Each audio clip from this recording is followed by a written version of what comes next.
दृष्टि channel. Delhi bomb blast, हो सकता है कि अभी तक आप लोग इसे भुला चुके होंगे एक अनदर टेरर अटैक समझकर, लेकिन ज़रा कल्पना कीजिए, क्या हम और आप में से भी कोई उस जगह पे नहीं हो सकता था? क्या हमारे परिवार का कोई आदमी वहाँ नहीं हो सकता था, या कोई हमारा करीबी वहाँ नहीं हो सकता था? तो फिर क्या होता? और जैसा कि अभी पता चला है कि ये ब्लास्ट जो हुआ, ये तो सिर्फ एक मामूली सी घटना थी। एक्चुअली इसके पीछे के आतंकवादियों का पूरे भारत को दहलाने का इरादा था। कई शहरों में एक साथ उन्होंने धमाके करने थे। तो क्या उन धमाकों की चपेट में हम नहीं आ सकते थे, या हमारा कोई करीबी नहीं आ सकता था? तो ये बहुत ज़रूरी है हमारी अपनी सुरक्षा के लिए, सतर्कता के लिए, कि हम इस दिल्ली ब्लास्ट के पीछे हुई हर भयानक सच्चाई को जानें। और मैं आज आपके सामने इसकी एक एक परत को खोलूंगा और आपके सामने रखूंगा। तो चलिए शुरू करते हैं। तो कहाँ से शुरू करूं? Let us begin with the beginning. 19 अक्टूबर 2025 की सुबह श्रीनगर के आउटस्कर्ट्स में नौगांव का एक एरिया, जहां पर कुछ पोस्टर्स चिपके हुए पाए जाते हैं। ये पोस्टर्स जैश-ए मोहम्मद की तरफ से चिपकाए गए थे और इनमें आम लोगों को धमकियां दी गई थी कि वे शासन तंत्र का कोई साथ ना दें, और साथ में सरकार को भी चेतावनी दी गई थी।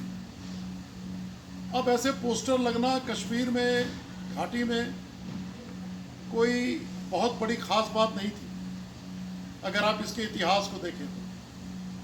लेकिन जब से 370 हटी है और हमारी सरकार का शिकंजा कश्मीर की घाटी पर पूरा कस गया है, तब से ऐसी घटनाएं कोई आम घटनाएं नहीं थी। तो इसकी खबर, इन पोस्टर्स की खबर साउथ जोन के एसएसपी संदीप चक्रवर्ती, जो कि आंध्र प्रदेश से हैं, उनके पास पहुंची। ये एक बहुत ही होनहार आईपीएस हैं और इनकी प्रतिभा पहले भी हम कुछ मामलों में देख चुके हैं। तो इन्होंने, संदीप जी ने इस घटना को बहुत सीरियसली लिया और उन्होंने उसी समय एक टीम बनाई और उस टीम से कहा कि जो भी इन पोस्टर्स के पीछे हैं उनका पता लगाओ, खासकर उन जैश-ए मोहम्मद के JSW जो ग्राउंड वर्कर्स हैं, ग्राउंड सोशल वर्कर्स हैं, उनकी धरपकड़ करो। ये एक्चुअली वो लोग होते हैं जो डायरेक्ट तो हथियार नहीं उठाते हैं, लेकिन आतंकवादियों को हर किस्म की सहायता प्रदान करते हैं। उनके लिए खाना पीना, उनके लिए ट्रांसपोर्ट का संबंध, उनके लिए पैसों का इंतजाम वगैरह वगैरह वगैरह। तो फिर वहाँ पर आसपास में सारी खोजबीन शुरू हो गई। इसके अलावा ये भी कहा गया कि आसपास के सारे CCTV के फुटेज भी चेक किए जाएं। और जब ये करना शुरू हुआ तो धीरे धीरे 3-4 लोग को हिरासत में लिया गया और उनसे पूछताछ शुरू हुई। और उनकी से पूछताछ के दरमियान एक नाम आया और वो नाम था सोफिया में रहने वाले एक मौलवी एक मौलवी इरफान का, और उन्होंने ये बताया कि इरफान के कहने पर ही ये पोस्टर वहाँ लगाए गए थे। इरफान एक मुफ्ती था और वहाँ किसी मस्जिद में मौलवी था। तो फिर पुलिस ने जे.एंड.के पुलिस ने उसको घर से उठा कर लाया और उससे बातचीत, उससे पूछताछ शुरू। और ये एक बहुत ही हार्ड नट था, इतनी जल्दी तो क्रैक नहीं हुआ, बहुत समय लगा। लेकिन जब बहुत सघनता से उससे पूछताछ की गई तो फिर उसने एक नाम लिया और ये नाम था डॉक्टर आदिल। और ये डॉक्टर आदिल कौन था? इसने जीएमसी श्रीनगर से MBBS और MD की पढ़ाई की थी। उसके बाद करीब 1.5 साल तक ये अनंतनाग में जॉब करता रहा था और आजकल जैसा कि उस इरफान ने बताया, वो सहारनपुर में किसी प्राइवेट हॉस्पिटल में काम कर रहा था। और इरफान के कहने के मुताबिक उसी के कहने पर ये सारे पोस्टर लगाए गए थे। और इन सब बातों से पुलिस को ये समझ में आ रहा था कि इसके पीछे कोई गहरी साजिश चल रही थी और कोई बहुत ही लंबा चौड़ा कोई भयानक नेटवर्क है। तो इसलिए फिर पुलिस ने 6 नवंबर को सहारनपुर में रेड मारी और वहाँ पर जाकर डॉक्टर आदिल को गिरफ्तार किया। और जब डॉक्टर आदिल को उठाकर श्रीनगर में लाया गया और उनसे पूछताछ शुरू हुई। अब उनसे उनके घर की जांच हुई सहारनपुर में, तो फिर कई ऐसी आपत्तिजनक चीज़ें उनके पास से मिली। उनकी चैट्स देखी गई, उनका फ़ोन देखा गया। तो बहुत सी चीज़ों का धीरे धीरे बहुत सारी चीज़ें प्रकाश में आनी शुरू। जे.एंड.के पुलिस को तो जब उनसे श्रीनगर में पूछताछ की गई तो उन्होंने फिर ये एक डॉक्टर मुजम्मिल AK-47 के बारे में बताया। डॉक्टर और फिर वो AK-47 और डॉक्टर JK पुलिस को वहाँ से बरामद होती है। अनंतनाग में अलग अलग का जगहों से लॉकर था, उसके अंदर ये रखा। डॉक्टर उमर नबी पुलवामा का रहने वाला था, कश्मीर से। और डॉक्टर मुजम्मिल कुलगाम का रहने वाला था, कश्मीर से। जबकि डॉक्टर शाहीन लखनऊ की रहने वाली थी। और ये सभी पहले अलग अलग जगहों पे काम करते थे। लेकिन आजकल कुछ महीनों से ये तीनों अल फलाह यूनिवर्सिटी फरीदाबाद में काम कर रहे थे। अब ये तिकड़ी कैसे अल फलाह में पहुंच गई, इसको हम संजोग तो नहीं मान सकते। हो सकता है इसके पीछे भी बहुत गहरी साजिश रही। तो जब अब पुलिस को अल फलाह यूनिवर्सिटी फरीदाबाद के बारे में पता चला और इन सब के बारे में पता चला, तो JK पुलिस ने एक टीम तैयार की और ये टीम 8 नवंबर की सुबह फरीदाबाद में पहुंची। अब यहाँ पर इस टीम ने हरियाणा पुलिस के साथ मिलकर अपना ऑपरेशन शुरू किया, जो 10 तारीख तक चला। सबसे पहले पुलिस पहुंची अल फलाह यूनिवर्सिटी और वहाँ पर सबसे पहले उन्होंने दबोचा डॉक्टर मुजम्मिल। कौन था ये डॉक्टर मुजम्मिल? ये डॉक्टर मुजम्मिल ने बत्रा मेडिकल कॉलेज जम्मू से MBBS की थी और उसके बाद ये कुछ दिनों तक शेर कश्मीर मेडिकल इंस्टीट्यूट में काम करता रहा, लेकिन आजकल ये अल फलाह में काम कर रहा है। और ये इस यूनिवर्सिटी के अंदर ही एक हॉस्टल में रहता था। अब पुलिस ने जिस कमरे में ये रहता था उसकी जब तलाशी ली तो पुलिस चौंक गई, क्योंकि वहाँ पर उन्हें 350 किलो अमोनियम नाइट्रेट, बहुत सारे inflammable materials, detonators, timers, wires, batteries और बहुत सारी चीज़ें ऐसी मिली, बहुत से केमिकल ऐसे मिले जिनका प्रयोग बॉम्ब ब्लास्ट के लिए किया जाता है या बॉम्ब बनाने के लिए किया जाता है। जब इतनी चीज़ें मिल गई तो पुलिस की हैरानी का कोई हिसाब ना रहा। अब उन्होंने आसपास के लोगों से भी पूछताछ करनी शुरू की तो फिर उन्हें पता चला कि मुजम्मिल का एक खास साथी है। कौन था ये साथी? ये साथी था एक मौलाना, और ये मौलाना था इज़ाक मौलाना, जो कि वहाँ पर अल फलाह यूनिवर्सिटी के अंदर मस्जिद में ही एज ए मौलाना काम करता था। और ये मौलाना मेवात नूह का रहने वाला था, लेकिन फरीदाबाद के पास ही एक गांव दौज में उसका एक घर था। और जब पूछताछ की गई तो पता चला कि मुजम्मिल ने उसके घर का एक पोर्शन भी किराए पर लिया हुआ था। अब ये हैरानी की बात थी कि जब मुजम्मिल रह रहा था यूनिवर्सिटी में तो उसे क्या ज़रूरत थी उस घर की। तो फिर पुलिस ने उस घर पे भी छापा मारा, और जब उस घर पर छापा मारा गया तो वहाँ पर 2500 किलो अमोनियम नाइट्रेट मिला, और इसके अलावा बहुत सारी और चीज़ें मिली। इसके अलावा उसकी निशानदेही पर ग्राइंडिंग मशीन्स मिली और कुछ मशीन्स मिली जो मेटल को ग्राइंड कर सकती थी। अब क्या है ये अमोनियम नाइट्रेट?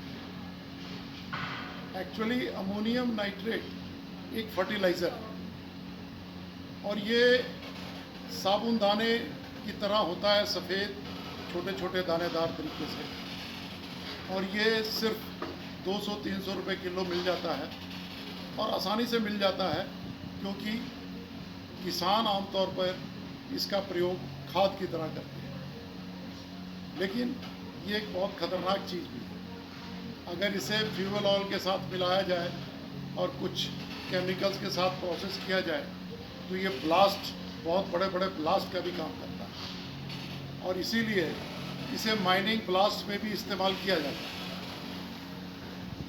और ये अमोनियम नाइट्रेट कोई पहली बार हिंदुस्तान में इस्तेमाल नहीं हो रहा। इसके पहले जो पुणे में जर्मन बेकरी में ब्लास्ट हुआ था उसमें भी अमोनियम नाइट्रेट का इस्तेमाल किया गया। गुजरात में जो 2008 में बॉम्ब ब्लास्ट हुए थे उसमें भी अमोनियम नाइट्रेट का इस्तेमाल किया गया था। और अमेरिका के एक शहर में भी बड़ी मात्रा में अमोनियम नाइट्रेट का इस्तेमाल से ब्लास्ट किया गया था, जिसमें 168 आदमियों की मौत हुई। और अभी रिसेंटली 2020 में बेरूत में एक बहुत बड़ा ज़ख़ीरा था अमोनियम नाइट्रेट का जो फट गया था, और जिसने बेरूत को पूरी तरह हिला दिया था और जान माल की बहुत ज़्यादा नुकसान हुआ। तो ऐसा बताया जाता है कि जो दिल्ली में ब्लास्ट हुआ उसमें सिर्फ 25 या 30 किलो अमोनियम नाइट्रेट का इस्तेमाल किया गया था। तो आप अंदाज़ा लगा सकते हैं कि अगर 3000 किलो के करीब अमोनियम नाइट्रेट इकट्ठा किया गया था तो अब उसका ये क्या करने वाले थे। अब मुजम्मिल जिस कार का इस्तेमाल करता था उस कार को भी अपने कब्जे में लिया गया, और जब उस कार की तलाशी ली गई तो उसमें से एक रशियन राइफल मिली, असॉल्ट राइफल।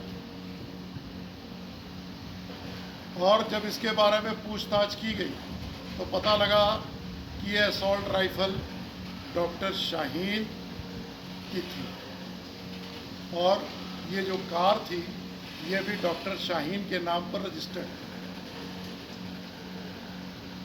अब कौन थी ये डॉक्टर शाहीन? डॉक्टर शाहीन लखनऊ की रहने वाली थी, प्रयागराज से MBBS किया, कुछ सालों तक कानपुर में काम करती रही और वहीं पर इनकी शादी भी एक डॉक्टर से हुई, लेकिन ये शादी ज़्यादा दिनों तक चली नहीं और इनका आपस में तलाक हो गया। और इसके बाद ये भी अल फलाह यूनिवर्सिटी पहुंच गई और यहाँ पर काम कर रही है। तो अब शाहीन को भी अपने कब्जे में लिया गया। उससे एक डीप फ्रीज़र मिला जिसमें कि केमिकल्स को स्टोर करके रखा गया था। अब शाहीन से भी बहुत सी चीज़ें, उसके लैपटॉप, उसके फ़ोन्स, ये सारा कुछ पुलिस ने अपने कब्जे में किया।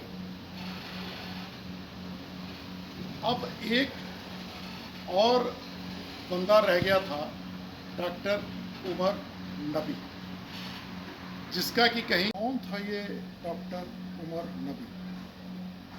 ये उमर नबी पुलवामा का रहने वाला था। इसने MBBS की और MD की GMC श्रीनगर से। इसके बाद इसने कुछ दिन काम किया अनंतनाग में और कुछ महीनों पहले ये भी पहुंच गया था अल फलाह यूनिवर्सिटी।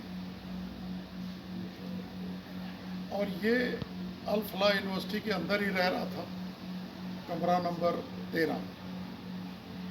और ये जो कमरा था ये बिल्कुल लैब के साथ वाला कमरा था। और जैसा कि पूछताछ में पता चला कि टेक्निकल पार्ट जो भी था ये उमर नबी की जिम्मेवारी थी। बाकी लोगों का काम था मटेरियल इकट्ठा करना और इसका काम था उस मटेरियल से बॉम्ब बनाना, बॉम्ब ब्लास्ट करना। तो यही वो 13 नंबर कमरा था जहाँ पर इन तीनों की सीक्रेट मीटिंग्स हुआ करती थी। लेकिन जब पुलिस ने यहाँ पर रेड मारी तो इस कमरा नंबर 13 में उन्हें कुछ ज़्यादा चीज़ें मिली नहीं और उमर नबी का भी कुछ पता नहीं चला। और जब पूछताछ की गई तो ये पता चला कि उमर नबी एक्चुअली 30 अक्टूबर के बाद ही यूनिवर्सिटी में आया ही नहीं।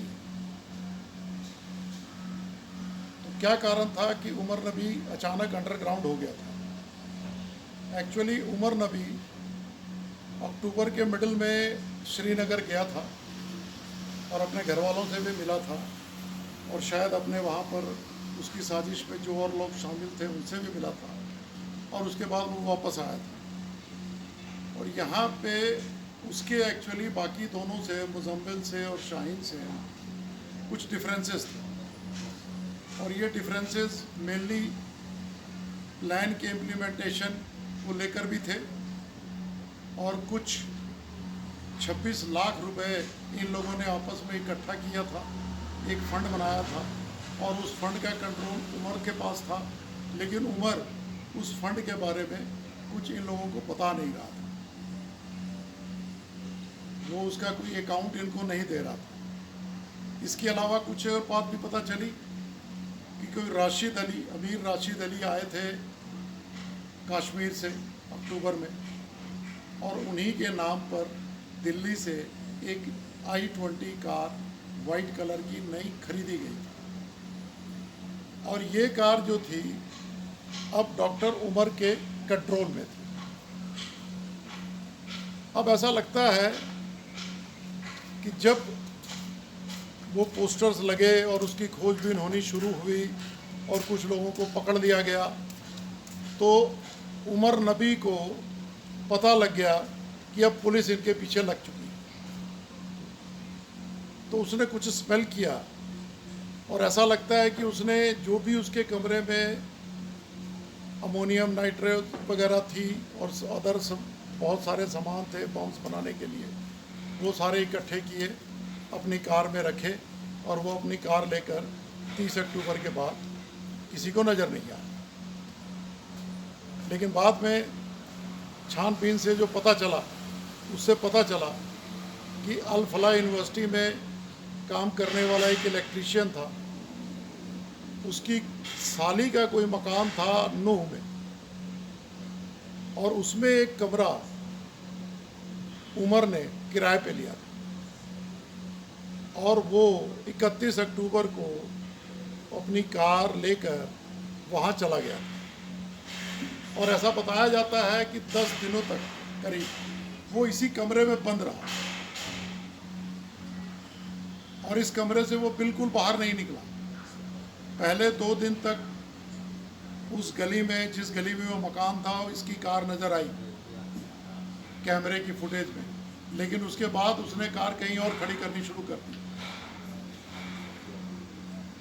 और लेकिन ऐसा लगता है कि उसे खबरें सारी मिल रही थी, इसीलिए वो सारा दिन कमरे से बाहर नहीं निकलता था। इवन उसने बाहर में जो टॉयलेट था उसका भी इस्तेमाल नहीं करता था, उसने टॉयलेट का इस्तेमाल भी, टॉयलेट को, अपने कमरे को भी टॉयलेट की तरह इस्तेमाल करना शुरू कर दिया। और ऐसा लग रहा था कि वो बहुत ही फ्रस्ट्रेटेड, बहुत ही डरी हुई स्थिति में वहाँ छुपा बैठा था, और सिर्फ बहुत रात को घर से बाहर निकलता था और कुछ खाने पीने का इंतजाम करके खा पी लिया करता था। अब इस बीच उसे सारी खबरें शायद मिल रही थी, उसे पता लग रहा था कि भाई वो गिरफ्तार कर लिए गए, पुलिस यूनिवर्सिटी में पहुंच चुकी है, सारा मटेरियल भी हासिल कर लिया गया है। तो अब धीरे धीरे अब उसे समझ में आने लगा कि देर सवेर वो भी अब पुलिस से बच नहीं सकता। तो अब 9 तारीख की रात तक उसने कुछ फैसला लिया। अब जिस प्लान की तैयारी चल रही थी वो प्लान तो शायद अभी आगे था, लेकिन अब उसने सोचा कि पकड़े जाने से बेहतर है कि जो भी मैं कर सकता हूँ वो करके मरूं। तो फिर वो 9 अक्टूबर की रात को, 9 नवंबर की रात को वहाँ से निकलता है। पहले एटीएम में जाता है, वहाँ से कुछ पैसे पुसे निकालता है, और इसके बाद उसकी गाड़ी सुबह 8 बजे 10 नवंबर को सुबह 8 बजे बदरपुर से दिल्ली में एंटर करती हुई देखी जाती है। अब दिल्ली में एंटर करने के बाद वो कई जगहों पे जाता है, मयूर विहार में भी जाता है और भी कई जगहों पे जाता है, और फिर दोपहर के टाइम वो कनॉट प्लेस पहुंचता है। तो ऐसा लग रहा था कि जैसे वो कुछ डिसाइड कर रहा है कि कहाँ पे अटैक किया जाए, कैसे किया जाए, और लेकिन उसे कुछ समझ में नहीं आई, कुछ जगह उसे पसंद नहीं आई, या जो भी कहा जाए, या उसके हैंडलर उसको सब कुछ बता रहे थे कि उसे क्या करना है, या हैंडलर उसे गाइड कर रहे थे कि अब तुम्हें बम बन के फटना है। तो आखिरकार उसने डिसाइड किया कि सबसे बेहतर जगह हो सकती है लाल किले के पास, क्योंकि वहाँ पर अक्सर बहुत ही भीड़ होती है, नुकसान भी ज़्यादा होगा और उसे माइलेज भी ज़्यादा मिलेगी, फुटेज भी ज़्यादा मिलेगी, और मीडिया में इसकी चर्चा भी बहुत ज़्यादा होगी, इंटरनेशनल लेवल पर भी इसकी चर्चा होगी। तो यही सोचकर वो लाल किले की तरफ गया। 3:19 पर दोपहर में उसकी गाड़ी लाल किले के पार्किंग में एंटर कर दी। चूँकि मंडे था, लाल किला बंद था, तो पार्किंग में कोई ज़्यादा रश नहीं था, लोगों की आवाजाही बहुत कम थी। तो अब उसके बाद वो करीब 3 घंटे से भी ज़्यादा उसी पार्किंग में रहता है और अपनी कार में बैठा रहता है। संभवतः ये लगता है कि उसकी कार में उसके पास काफ़ी मटेरियल मौजूद था, तो वहीं बैठकर, उसी कार में बैठकर उसने वो बॉम्ब बनाना शुरू किया। वो बॉम्ब उसके अंदर बना लेता है, बॉम्ब बना के तैयार कर लेता है। इस बीच वो सुनहरी मस्जिद भी जाता है और वहाँ से वापस आता है, फिर कार में बैठा है। लेकिन हो सकता है कि वो सारी खबरों पर ध्यान दे रहा है। अब J&K पुलिस के ट्विटर हैंडल पे कुछ लिखा जाता है करीब 6:10 पर, और ये लिखा जाता है, you can run but you can not hide. और ऐसा लगता है कि ये मैसेज डॉक्टर उमर के लिए ही था। और उमर को भी इमीडिएटली ये समझ में आ गया कि ये मैसेज मेरे लिए ही है, और उसको लगने लगा कि शायद पुलिस को उसके बारे में कुछ जानकारी मिल गई है और बहुत जल्दी पुलिस उसको आके पकड़ सकती है। तो फिर उसने तुरंत अपना जो उसका प्लान था उसको अंजाम देने की सोची, और करीब 6:35-40 पे वो पार्किंग से बाहर निकलता है, और पार्किंग से बाहर निकल के एक रेड लाइट के पास थोड़ी देर के लिए उसकी गाड़ी रुकती है, और वहाँ पे 6:52 के आसपास उसकी कार एक्सप्लोड करती है, जिसमें उसकी कार के परखच्चे उड़ जाते हैं। उसके साथ कुछ और भी कारें आसपास जो नज़दीक थी उनके परखच्चे उड़ जाते हैं, कई लोगों के परखच्चे उड़ जाते हैं। और अभी तक की रिपोर्ट्स के हिसाब से इस बॉम्ब ब्लास्ट में अभी तक 15 लोगों की जान जा चुकी है, और कम से कम 20 ऐसे लोग हैं जो अभी भी संघर्ष कर रहे हैं अपने जीवन के लिए। तो अब इस ब्लास्ट के बारे में मैं कुछ ज़्यादा डिटेल्स आपको नहीं दूंगा, क्योंकि ये सब तो आपने न्यूज़ पे इधर उधर टीवी पे देखा ही है। तो इस हादसे के बाद 4 दिनों बाद, सिर्फ 4 दिनों बाद 14 नवंबर को एक दूसरा हादसा होता है। एक्चुअल में होता क्या है कि J&K पुलिस ने जितना भी मटेरियल इकट्ठा किया बॉम्ब बनाने वाला, इंक्लूडिंग अमोनियम नाइट्रेट और सारा कुछ, वो लेकर कश्मीर चले गए। और वो लेकर क्यों गए थे इसका पता नहीं। और वहाँ पर नौगांव थाने में ही फॉरेंसिक की टीम उसकी जांच कर रही थी। इसी जांच के दरमियान कहा जाता है कि एक्सप्लोज़न हो गया और बहुत ज़ोर का धमाका हुआ, जिसमें उस थाने की पूरी बिल्डिंग उड़ गई और उसमें 9 व्यक्तियों की मौत हो गई और कम से कम 30-32 आदमी इंजर्ड हो गए। और ये जो 9 आदमी मरे, इसमें फॉरेंसिक टीम के 2 बंदे थे, कुछ इन्वेस्टिगेटिंग ऑफिसर थे, कुछ और गवर्नमेंट ऑफिसर थे। और ये एक गलती से या लापरवाही से किसी तरीके से ये हादसा हुआ, और इसमें हमारे कुछ भारतीयों की जान चली गई। धमाकों के बाद इस केस की जांच NIA को दे दी गई है, लेकिन इसके साथ ही UP police, Punjab police, Haryana police, Delhi police भी बहुत गहराई से इन्वेस्टिगेशंस कर रही हैं। और शुरुआती सारी इन्वेस्टिगेशंस के बाद NIA ने बताया है कि इन लोगों का एक बहुत ही बड़ा प्लान था, और इनका प्लान था पूरे भारत को दहला देने का। इसके लिए कम से कम 32 कारों का इस्तेमाल होना था, ड्रोन्स का भी इस्तेमाल होना था, और मिसाइल्स का भी इस्तेमाल होना था। और इसके लिए इन्होंने डेट फिक्स की हुई थी 6 दिसंबर, यानी वो डेट जिस दिन बाबरी मस्जिद को डिसमेंटल किया गया था। तो ये उसका एक रिवेंज लेने का प्लान था, और इसके लिए सारे टारगेट तकरीबन चुन लिए गए थे बड़े बड़े शहरों में, और ख़ासकर राम मंदिर को अयोध्या में बहुत बड़ा टारगेट बनाया गया था। अब वो जितनी भी जानकारियां इन जांच एजेंसियों से आ रही हैं, अभी तक जितनी भी आई हैं, वह मैं थोड़ी सी आपसे शेयर करता हूँ। तो सबसे पहले बात करते हैं अल फलाह यूनिवर्सिटी की। तो अल फलाह यूनिवर्सिटी के जो वाइस चांसलर हैं वो है मिस्टर जावेद सिद्दीकी, और उसके साथ इसको यूनिवर्सिटी को चलाते हैं उनके भाई। ये दोनों महू MP के रहने वाले हैं, और 2000 के आसपास इन्होंने वहाँ एक चिट फंड कंपनी बनाई थी, और लोगों को डबल करके पैसे देने का झांसा देकर वहाँ से एक बहुत मोटी रकम इन्होंने लूटी थी, और इन पर केस चला था, और बाद में ये तिहाड़ जेल में भी 2-3 साल इन्होंने काटे। और बहुत ही हैरानी की बात है कि एक ऐसे दागदार आदमी कैसे एक मेडिकल यूनिवर्सिटी बनाने में कामयाब हो जाते हैं। ये यूनिवर्सिटी जब बनाई गई थी तो हरियाणा में कांग्रेस की सरकार थी और भूपेंद्र सिंह हुड्डा चीफ मिनिस्टर थे। तो बहुत सी अनियमितताओं के बावजूद, बहुत सी कमियों के बावजूद ये यूनिवर्सिटी खुल गई।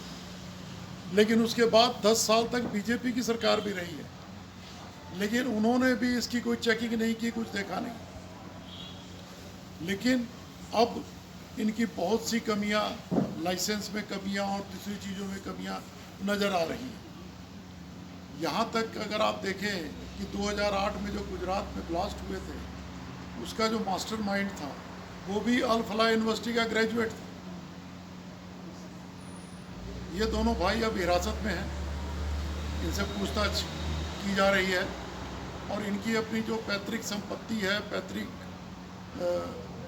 घर है 4-5 मंजिला महू में, वो भी इलीगल बनाया गया है। उसकी भी इनके पास कोई परमिशन नहीं है। अब प्रशासन की उस पर भी नज़र है। अल फलाह यूनिवर्सिटी से कम 15-20 ऐसे लोग हैं, ऐसे स्टूडेंट्स हैं या ऐसे काम करने वाले हैं जो कि इन धमाकों के बाद फरार हैं। उनका कोई ट्रेस मिल नहीं रहा है, उनको भी ढूंढने की कोशिश की जा रही है। तो इन सब चीज़ों से पता चलता है कि ये अल फलाह कम से कम एजुकेशनल इंस्टीट्यूट तो कम था और आतंकवादियों का सेंटर ज़्यादा बना हुआ था। अब डॉक्टर शाहीन की बात करते हैं। डॉक्टर शाहीन की बारे में जो पता चला है वो तो बेहद चौंकाने वाला है। वास्तव में डॉक्टर शाहीन जो जैसे मोहम्मद ने अपना एक वुमेन विंग बनाया है जिसका नाम है जमातुल मोमिना और जिसकी प्रधान है अजहर मसूद की बहन राबिया अजहर।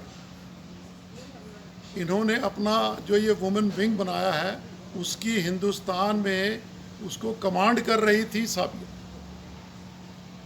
तो आप सोच सकते हैं कि क्या कुछ यहाँ पे हो रहा था। और ये भी पता चला है कि उन्होंने कम से कम 5 बड़े शहरों में 5-5 डॉक्टरों का एक ग्रुप बनाया हुआ था, जिसमें एक डॉक्टर उनका कमांडर होता था और बाकी जो 4 डॉक्टर हैं उनको एक दूसरे के बारे में कुछ भी पता नहीं होता था। और शाहीन सिर्फ कमांडर से ही रिलेट करती थी। और जो इनका सेंटर था कानपुर में, उसका तो प्रधान, उसका जो वहाँ पे था डॉक्टर, वो तो परवेज़ ही था जो कि शाहीन का भाई है। और इसके अलावा सहारनपुर में डॉक्टर आदिल था। बाकी 3 कौन सी जगहों पे थे और कौन है इसका अभी पता लगाना बाकी है। इसके अलावा शाहीन के बहुत सारे कनेक्शंस मिडिल ईस्ट में और यूएई में मिली हैं। वो वहाँ घूमती रही है काफ़ी एक्सटेंसिव तौर पर, और वो अभी नया भी पासपोर्ट बनवा रही थी। इसके अलावा अभी और कुछ पता चला है कि इसकी प्लानिंग इन बड़े शहरों के आसपास कुछ बड़ी ज़मीनें खरीदने की थी, जहाँ पे ये कोई इंस्टीट्यूट, एजुकेशनल इंस्टीट्यूट या मेडिकल इंस्टीट्यूट खोलना चाहते थे। लेकिन इसकी आड़ में एक्चुअली इनका प्लान था कि वहाँ पे ट्रेनिंग सेंटर चलाए जाएं, जहाँ पे खासकर औरतों को फिदाइन बनने की ट्रेनिंग दी जाए। अब अगर बात करें बाकी तीनों की, मुजम्मिल, डॉक्टर उमर और डॉक्टर आदिल, तो ये तीनों लगातार अपने पाकिस्तानी हैंडलर्स के अंडर काम कर रहे थे और वाया टेलीग्राम इनसे जुड़े हुए थे और उनसे सारी इंस्ट्रक्शंस ले रहे थे और उन्हें इंटरनेट पे सारी जानकारियां दी जा रही थी, ट्रेनिंग मॉड्यूल दिए जा रहे थे। और कम से कम 42 ऐसी वीडियोस इनके फ़ोन्स में मिली हैं जो दिखाती हैं कि बॉम्ब कैसे बनाना है। इसके अलावा अगर देखा जाए तो जो डॉक्टर आदिल था उसके फ़ोन से कई लड़कियों के आपत्तिजनक तस्वीरें मिली हैं और ये सारी लड़कियां कश्मीर की हैं, कम से कम 30 ऐसी लड़कियां हैं जिनको कि हनी ट्रैप की तरह इस्तेमाल किया जा रहा था डॉक्टरों को फंसाने के लिए। तो अगर देखा जाए तो ये एक बहुत बड़ा और बहुत ही वृहद स्तर पर ये एक नेटवर्क चल रहा था। ये तो हमारी खुशकिस्मती कहिए कि वो पकड़ा गया, लेकिन क्या हम ये जानते हैं कि ऐसे और नेटवर्क नहीं चल रहे होंगे? मुझे तो ऐसा लगता है कि ऐसे कई और नेटवर्क हो सकता है हिंदुस्तान की कई और जगहों पे चल रहे हैं, और हमें इससे बहुत ही सतर्क और सावधान रहने की ज़रूरत है। और अगर आप ये सोचिए कि अगर उन शहरों में ये धमाके हो जाते तो फिर भारत का क्या हाल होता।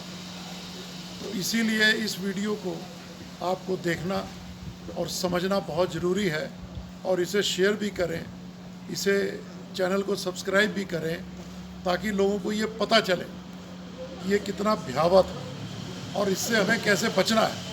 इससे बचने का तरीका है कि हम हमेशा सतर्क रहें, और आसपास अगर कोई संदिग्ध परिस्थिति नज़र आती है, कोई संदिग्ध आदमी नज़र आता है, तो उसकी खबर सुरक्षा एजेंसियों को दें, वरना हम हमेशा खतरे में रहेंगे।